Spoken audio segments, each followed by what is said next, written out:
Salut à tous, bienvenue sur la chaîne. Aujourd'hui j'avais envie de vous parler d'un autre film qui est passé sous les radars, qui a été boudé par le public et la critique, un autre film de loup-garou. Donc il s'agit de The Wolfman de Joe Johnston, sorti en 2010 il me semble. Et voilà, je voulais vous proposer un petit montage que j'ai fait comme d'habitude, un petit montage maison avec les moyens du bord. Donc je demanderai votre indulgence concernant la technique. Je vous souhaite un bon visionnage et je vous dis à bientôt sur cette chaîne si vous le souhaitez. Salut!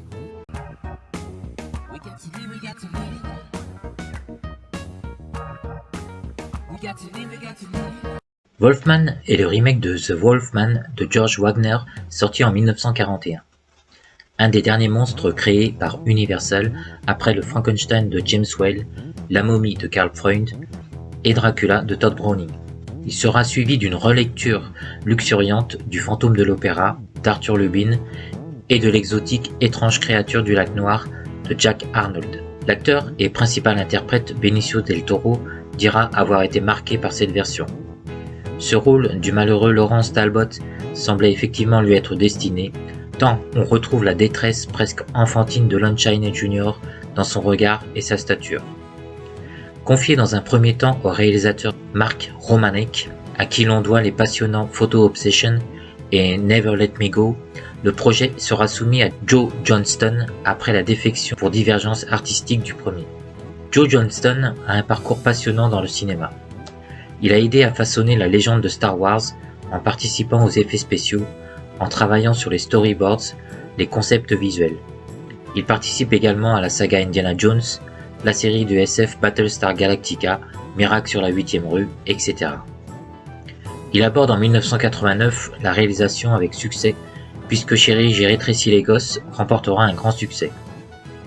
En 1991, il continue sa collaboration avec Disney, avec le très charmant Rocketeer, un petit film qui ne rencontrera pas son public, mais finira par acquérir un statut de film culte auprès de certains fans. En 1995, il marquera une génération avec Jumanji, premier du nom, avec Robin Williams. Il réalisera le dénigré mais pourtant jouissif Jurassic Park 3, avec le troisième volet aux allures de série B exotique et rythmée. Grâce à sa filmographie, il démontre qu'il est un artisan efficace qui peut sauver des projets en difficulté.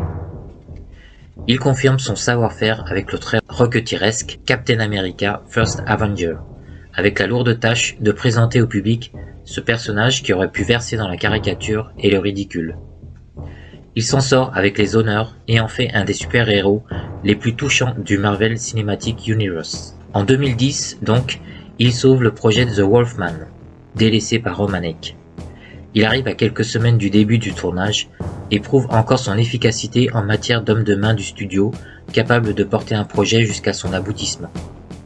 Les scénaristes Andrew Kevin Walker et David Self reprennent la trame générale du script rédigé par Kurt Siodmak, qui avait créé de toutes pièces tous les attributs légendaires liés au folklore du loup-garou. L'histoire est cependant enrichie de nombreuses sous-intrigues qui surprendront les fans du film de 1941. Celle-ci accentue encore la psychologie tourmentée de Lawrence Talbot. Il est entouré de comédiens de renom. Son père est ainsi interprété par Anthony Hopkins, plus froid et trouble que la version de Claude Rains. Emily Blunt incarne Gwen Conliffe, prise dans un triangle amoureux des plus malaisants. On a la bonne surprise de retrouver Hugo Weaving, le célèbre agent Smith de Matrix, dans le rôle de l'inspecteur Aberline, qui évoque furieusement le même inspecteur qui a enquêté sur Jack l'Éventreur dans From Hell d'Alan Moore. Clin d'œil bienvenu pour nous immerger dans la City de Londres à l'ère victorienne. Ce qui fera de notre Wolfman un loup-garou de Londres avant l'heure. Alors que la géographie du film original était volontairement floue, afin de nourrir l'aspect conte de fées de l'histoire tragique de Lawrence Talbot. L'ambiance baigne dans un classicisme qui fait plaisir. L'aspect gothique des décors et des paysages, ainsi que la photo évoque le Sleepy Hollow de Tim Burton, impression renforcée par l'implication du même compositeur, à savoir le talentueux Danny Elfman. Il évoque les références gitanes du premier film, à l'aide de ses cordes, notamment le violoncelle. On a ainsi échappé à un score plus électronique de Paul Haslinger, qui aurait sans doute détonné avec l'atmosphère volontairement old school du métrage. Les décors sont de Rick Heinrich qui a précisément participé au Sleepy Hollow de Burton ainsi qu'à un nombre de ses autres productions.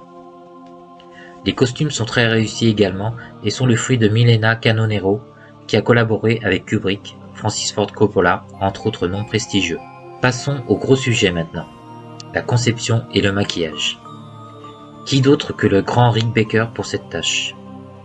Rappelons-nous qu'il nous a offert une des meilleures transformations de loup-garou dans le film de John Landis, The Werewolf of London, en 1981.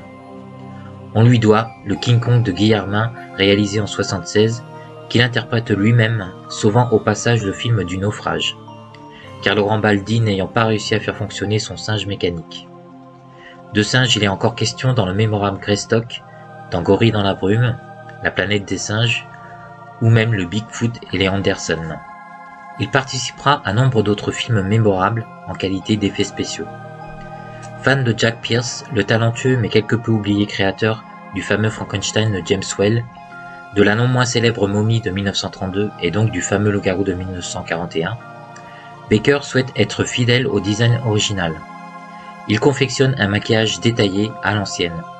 Il aura d'ailleurs un travail conséquent grâce à un scénario qui révèle des surprises que nous ne dévoilerons pas pour les personnes qui n'ont pas vu le film. Cependant, petit bémol, les transformations ne seront pas réalisées en direct comme au bon vieux temps du Loup-garou de Londres. Le réalisateur fera appel aux effets numériques qui se fondront efficacement avec le maquillage de Rick Baker. Effets visuels qui ajouteront à l'imagerie gothique pour la séquence de Londres qui, là encore, est-ce une simple coïncidence, évoquera le final du Loup-garou de Londres. Autre corde à son arc, pour ce film injustement passé sous les radars, la présence de scènes gore, sans concession, qui renforcent le sentiment de puissance et de terreur que dégage la créature. Comme on le voit, les qualités ne manquent pas pour ce vrai film de loup-garou. Interprétation, esthétisme, ambiance gothique, gore, personnages tourmentés, musique expressionniste. Pourtant, le public et les critiques l'ont boudé. Il rapporte à peine 140 millions pour un budget de 150 millions. Rick Baker ajoutera cependant à son palmarès l'Oscar du meilleur maquillage, ainsi que le Saturn Awards du meilleur maquillage. Le film sera nominé dans la catégorie meilleur film d'horreur, meilleur décor et meilleur costume. Le montage a connu diverses destinées. Sur le Blu-ray, quelques scènes étoffent le personnage de Laurence Talbot. Et une petite scénette avec le regretté Max von Sydow nous apprend comment le fils prodigue a acquis sa canne à tête de loup, vue dans la version de 1941. Une fin alternative plus pessimiste est tournée.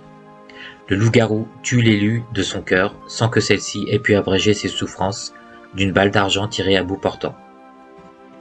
Amateurs de gothique, de personnages tourmentés, de loup-garou peu portés sur le tofu, n'hésitez pas à redonner sa chance à ce petit film sombre et beau. À bientôt et bon film.